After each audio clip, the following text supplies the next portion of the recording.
So there's this massive lawsuit against one of the biggest apps in the world. But honestly, the real story here isn't just what's happening in the courtroom, it's what's happening inside our own brains. We're going to get into the surprising science of why it feels almost impossible to put your phone down. And boom, right there, that's the core of it.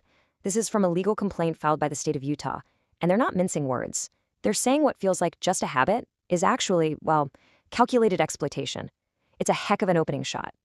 Okay, so what's this whole case really about? The state of Utah is taking TikTok to court, but their argument isn't about one specific video or trend. No, it's about the very design of the app itself. Here's the central claim. The fact that TikTok can feel so addictive, that's not some accident. The complaint argues it's a deliberate engineered feature designed specifically to hook its most vulnerable users.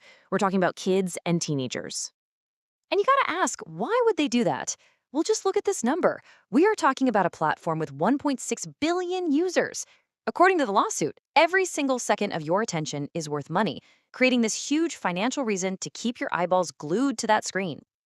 And get this, the lawyers for the state are literally comparing the app's design to a slot machine. Think about it. The variable rewards, the endless scrolling, you never know if the next video is going to be the one that makes you laugh. It creates this compulsion loop that keeps you coming back for more. So the lawsuit claims this design is manipulative, but what exactly is it manipulating inside of us? To really get this, we need to dive into the psychology, because it all comes down to a very specific and very human feeling. You've definitely heard the term FOMO thrown around, right? Well, here's the official scientific definition. It's not just about wishing you were at a party. It's a deeper anxiety, this constant worry that you're being left out of rewarding experiences that everyone else is a part of. And believe me, this is not some rare thing. The very study we're going to break down found that nearly 3/4 of young adults are affected by FOMO. It's pretty much a universal feeling in our hyperconnected world. And look, this isn't just some harmless anxiety. High levels of FOMO are scientifically linked to some pretty serious real-world consequences. We're talking everything from sleep problems to struggling in school to just an overall hit to your mental well-being. The stakes here are really high.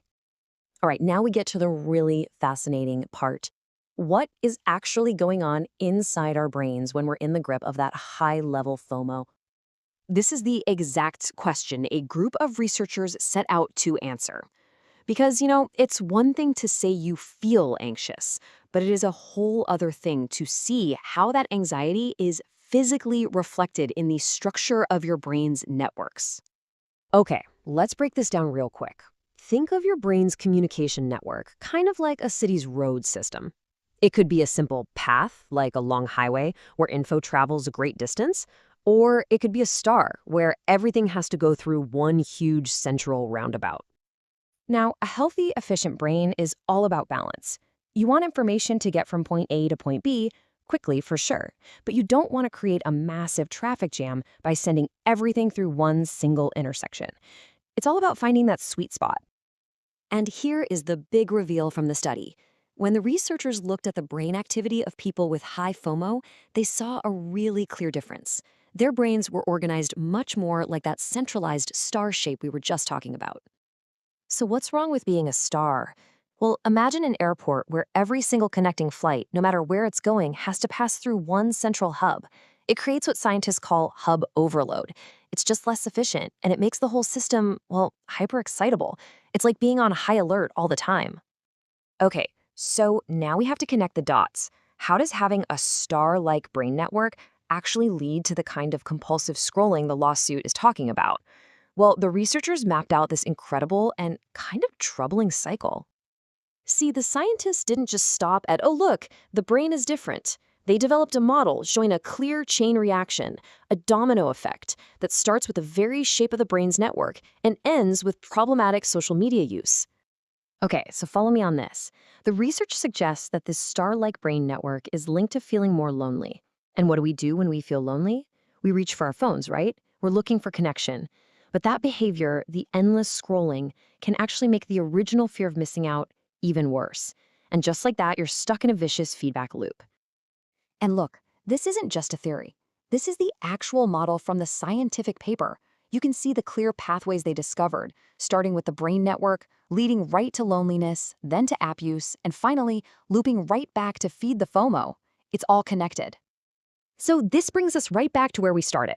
On one hand, we have the neuroscience that explains a vulnerability in our brains. And on the other, we have a lawsuit that alleges this exact vulnerability is being intentionally exploited. This is really where it all comes together. The science says, hey, there's a biological reason, a brain structure that makes some people more prone to loneliness and these compulsive behaviors. And then the lawsuit comes in and argues that companies like TikTok not only know about this, but that they are building their entire business model around triggering and cashing in on that exact biological loop.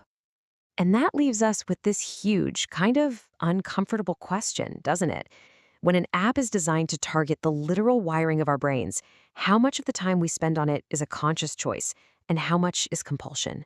It really makes you wonder who's in control every time we pick up our phones.